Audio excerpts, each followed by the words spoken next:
สบายดีทุกคนนี่คือบรรยากาศอยู่ที่แคมป์ของนครหลวงเวียงจันทร์เนาะนี่เขาเห็นเบิ่งไปอย่างซี่ก็จะเห็นมีตึกมีอย่างที่มีความสวยงามของตัวเมืองนครหลวงเวียงจันทร์วันนี้อันจะเป็นจุดที่เพิ่นเฮ็ดขึ้นมาเพื่อให้มันเป็นแหล่งท่องเที่ยวประมาณนั้นนะทุกคนอยู่ที่แคมป์ของนครหลวงเวียงจันทร์เฮานะนี่ก็ลงไปหันจะเป็นดอนทรายเป็นหาดทรายลงไปนำนะ เดี๋ยวจะพาทุกคนยังเบิ่งบรรยากาศความสวยงามอยู่นี่ด้วยนะอยู่บนท่านจะเป็นจุดที่เพิ่นเขาที่เพิ่นอันขายน้ำขายแนวกินอหย่างสินะนะอันนี้จะเป็นทางที่ยางลงมาเนาะบอนเฮาจะยางลงมาท่านจะมีบอนเขาเจ้าขายปีเนาะการลงมานี่ก็จะ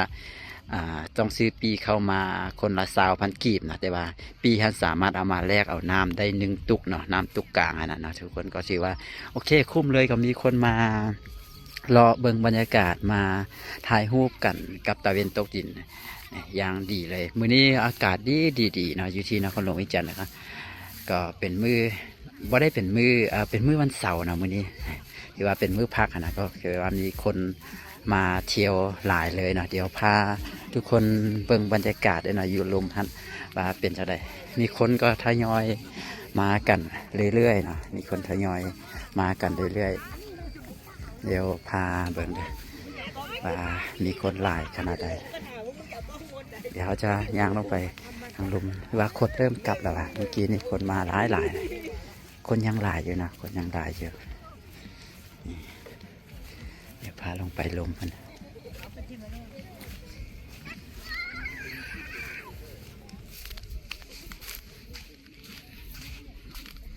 นี่วันลมนี่ก็จะเป็นหาดทรายแบบนี้นะมีเป็นหาดทรายแบบนี้แล้วก็จะก็มาถ่ายรูปกันนะมื้อนี้ท้องฟ้ามืดครึ้มนะครับบ่ได้มีแดดก็เฮ็ดให้บ่มีแสงท้องฟ้ามืดครึ้มฟ้าบดหนนะ2 มื้อละที่นครหลวงวิจันทร์ครับเป็นอันที่ฟ้าบดหนนะนี่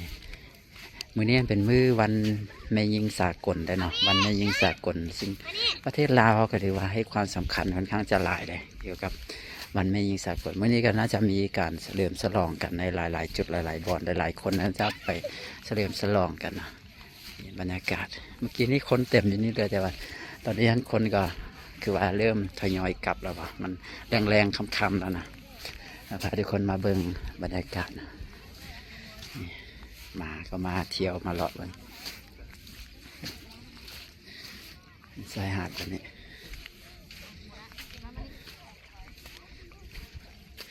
คือสิมักขนาดเลย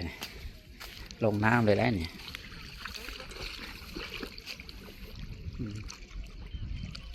ลงน้ำเลยนะทางนั้นจะเป็นอำเภอสีเชียงใหม่จังหวัดหนองคายประเทศไทยนะเป็นอำเภอเมืองสีเชียงใหม่นะอำเภอเมืองสีเชียงใหม่เลยนะ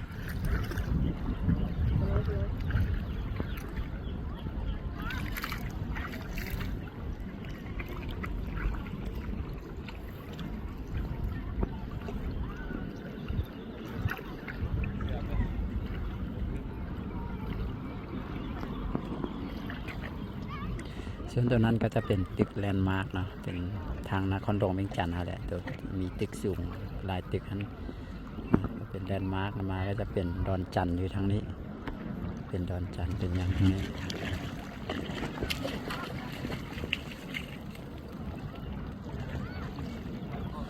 มีคนมาเที่ยวชมเบิงบรรยากาศหลายเลยนะมื้อนี้มื้อพักมื้อพรแดนนะ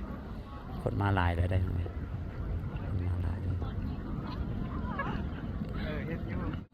นี่คือเรือที่ทุกคนเห็นนั้นก็จะก็ให้บริการได้คือว่าเที่ยวละ500,000 กีบบ่เดี๋ยวบ่แน่ใจว่าเขาเจ้าลองจักชั่วโมงหรือจังไดนะถ้าผู้ใดสนใจก็ลองมาถามเพิ่นได้นะเห็นเพิ่นลงติดป้ายหันอยู่500,000 กีบประมาณนั้นบรรยากาศคักแห้งนะในช่วงตอนแรง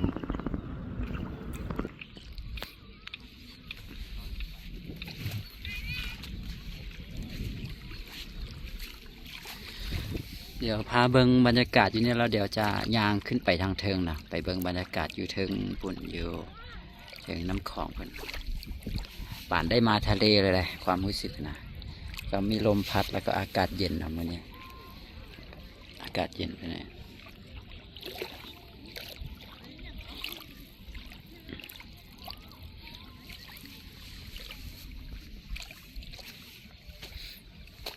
น้องมาเดี๋ยวจะย่างกลับออกไปเบื้องบรรยากาศอยู่ถึงกันน้อยหนึ่งแล้วก็จะย่างขึ้นไปเดี๋ยวยูรุมหั่นคนก็ลงมาเที่ยวหลายเช่นเดียวกันนะยูรุมพุ่นบอลทาวัดจันทร์นะ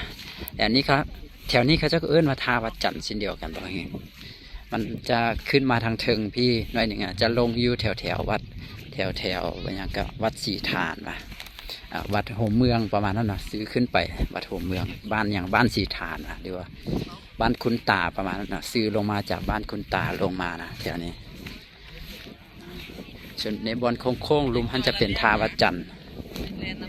บอลโค้งอยู่ลุมท่านจะเป็นทาวัดจันทร์วันท่านก็คนก็ลงไปหลายเช่นเดียวกันนะวันท่านคนก็ลงไปหลายเช่นเดียวกันอยู่จุดนั้น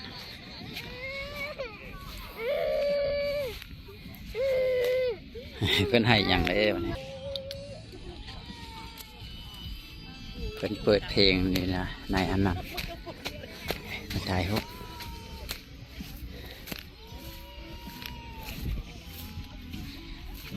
นี่เดี๋ยวก่อน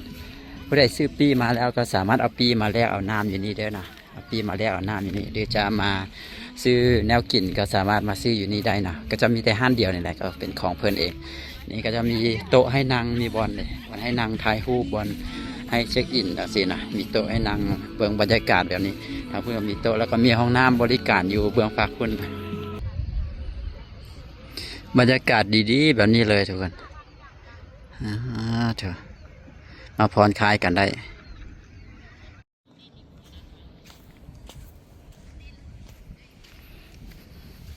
เดี๋ยวจะย่างกลับขึ้นเมือนะกลับขึ้นเมือ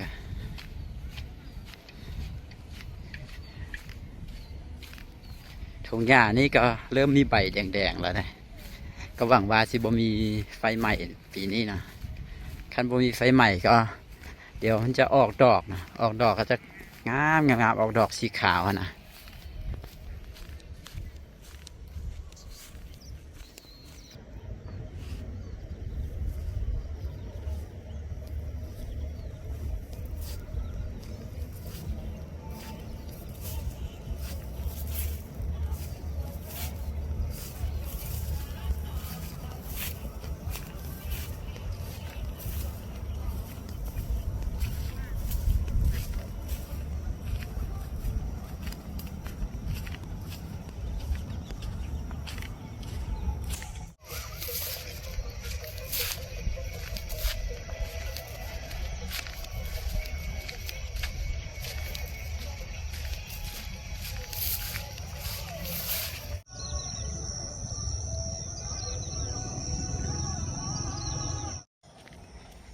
นี่เขาย่างกลับขึ้นมานะ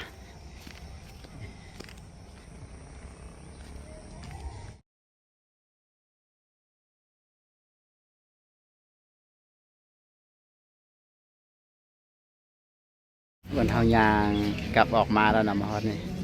บอลซื้อปีนี่บอลซื้อปีนะเวลาสิลงไปอะไรมาซื้อปีอยู่นี่นะแล้วก็ลงไปยางมานี่ก็คือบรรยากาศอยู่ที่แถวห้านตำมัวในช่วงแรงๆอยู่นี่ก็จะคึกคืนนะเขาจะมาเปิดห้านอาหารเต็มไปหมดเลยอยู่แถวนี้แล้วก็มีคนมากินข้าวกินน้ำกันถ้าเป็นตอนสวยก็จะฮ้อนบ่ค่อยมีอย่างนะแต่ถ้าเป็นตอนแรงที่ก็จะเริ่มคึกคืนแบบนี้มีของกินแซ่บๆหลายๆเลยเดี๋ยวนี้มาเที่ยวมาเลาะกันได้นะทุกคนบรรยากาศ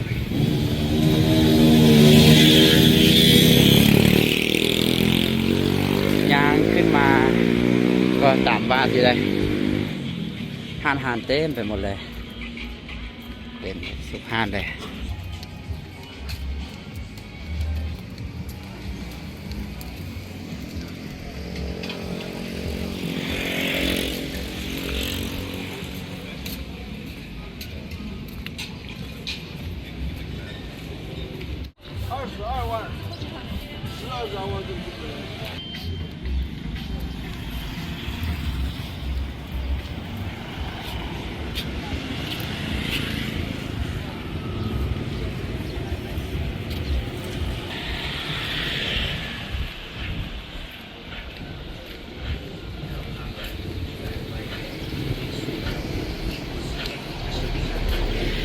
นี่ปลาดาวดินก็ยางขึ้นมาแล้วนะนี่เอายางลงไปพุ่นบอลมีไฟพุ่นอ่ะบอลมีไฟน้อยๆพุ่นเอายางขึ้นมาโอเคละก็จะประมาณนี้แหละทุกคนทั้งหมดนี่ก็คือบรรยากาศอยู่แถวแคมป์ของนครหลวงเวียงจันทร์นะทุกคนก็ประมาณนี้โอ้ตะเวนกำลังตกดินประกำงานอยู่ไหม